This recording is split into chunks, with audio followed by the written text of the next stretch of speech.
చాలా ఉదాత్తమైన భావనతో ఒక విషయాన్ని ప్రస్తావన చేస్తున్నాను.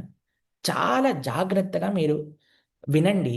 నేను చెప్పే విషయాన్ని మీరు అంగీకరిస్తారా లేదా తర్వాత అడుగుతా అని చెప్పండి. ఈరోజు సమాజంలో చేస్తున్న పండగలు నిజంగా శాస్త్రీయంగా జరుపుతున్నామా? ఒకసారి ఆలోచన చేయండి. ఎక్కడ చూసినా సరే, ఏ పండగ చూసినా సరే డుమ్ డుమ్ డుమ్ డుమ్ అనే ఎగరటాలు. ఏ పండగ చూసినా సరే పాటలు పెట్టటాలు, ఎగరటాలు, పాటలు పెట్టటాలు, ఎగరటాలు.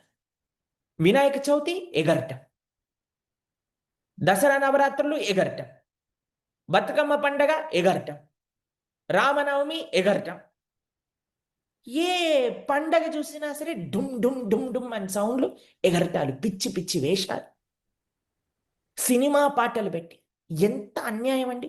అక్కడ గణపతి, అమ్మవారు, స్వామి అక్కడ కూర్చోబెట్టి మనం ముందట ఇలాంటి ఎగ సినిమా పాటలు పెట్టి డాన్స్ చేస్తున్నారు అని అంటే ఇది ఏ శాస్త్రమైనా సరే ఒప్పుకుంటుందా అండి ఈ ఆరాధన? ఒకసారి చెప్పండి.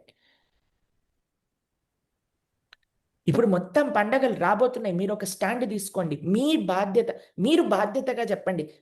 మీరు అపార్ట్మెంట్ కాంప్లెక్స్లో ఉన్నారనుకోండి, మీరు చెప్పండి, అయ్యా ఇలా చెయ్యండి ఆరాధన, ఇది మంచి పద్ధతి కాదు.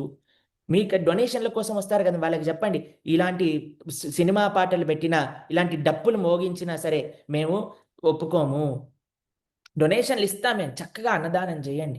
అన్నదానం, ప్రసాద వితరణ. ప్రసాదం అంటే ఏంటో తెలుసా అండి? సాత్వికమైన ప్రసాదం. ఈరోజు ప్రసాద వితరణ పేరుతో అన్ని ద్రవ్యాలు ఏవేవో వేసేస్తే అవి కూడా వేసేసి ఆలయంలో పెట్టేస్తున్నారటండి. ఎందుకు? జనాలు తినరని.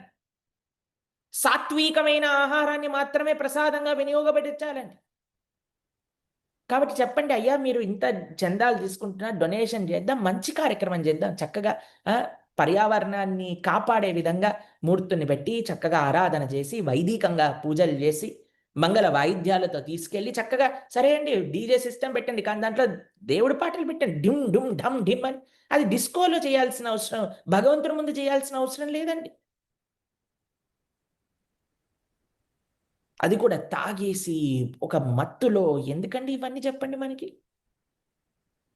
కాబట్టి ఈరోజు సనాతన ధర్మం యొక్క ఏదైతే ఇప్పుడు చూడండి, it is all happening in public.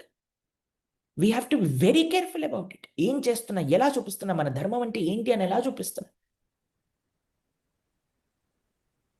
కాబట్టి శాస్త్రం ఏ విధంగా చెప్పిందో సాత్వికమైన ఆరాధన, చక్కగా పూజ చేసుకొని ఇప్పుడు మీరు సొసైటీలలో చేస్తారు కదండి, చక్కగా ప్రవచనకర్తలు పిలవండి, చక్కగా ప్రవచనాలు చెప్పించండి, కీర్తన మండలిని పిలిపించండి, కీర్తన చేయించండి. తర్వాత మేము ఎప్పుడో చెప్పాం, ఎన్నోసార్లు చెప్తున్నాం, మాకు అవసరం వచ్చినప్పుడల్లా ఆ అవకాశం వచ్చినప్పుడల్లా చెప్తున్నాం మేము. బుర్రకథలు చెప్పించండి, భాగవత సప్తాహాలు చేయించండి, హరికథలు చెప్పించండి, కీర్తనలు చేయించండి, కూచిపూడి, భరతనాట్యం ఇలాంటివన్నీ కూడా చెప్పే వాళ్ళందరినీ పిలిపించండి. చక్కగా కళని పోషించండి. డబ్బులున్నాయి గదండీ! అందరూ ఎన్ని ఎన్ని వేల రూపాయలు ఖర్చు పెడుతున్నారండి ఒక్కొక్క పూజకి, ఫంక్షన్‌కి. వాటన్నిటిని కూడా కళలు పోషించండి. కళలు బాగుపడతాయి. కళలు బ్రతుకుతాయి. హరికథలు చెప్పేవాళ్ళు, ఆహ్, భా బుర్రకథలు చెప్పేవాళ్ళు, వీళ్ళందరూ వారికి ఆసరా వస్తే వారు ముందుకెళ్ళగలుగుతారండి. ఆ కళ మనకు కనిపించట్లేదు ఇప్పుడు. ఎందుకంటే ఆ కళని పోషించే వాళ్ళు లేరు. కాబట్టి మీ అందరు ఇన్ని వేల మంది వింటున్నారు కాబట్టి మీకు ప్రార్థన చేస్తున్నా. ఇప్పుడు ముందు ముందు పండగలన్నీ వస్తున్నాయి. వైదికంగా, శాస్త్రీయంగా చేసుకునే ప్రయత్నం చేద్దాం. కాబట్టి నిన్న మనం సంస్కారం గురించి మాట్లాడుకున్నాం.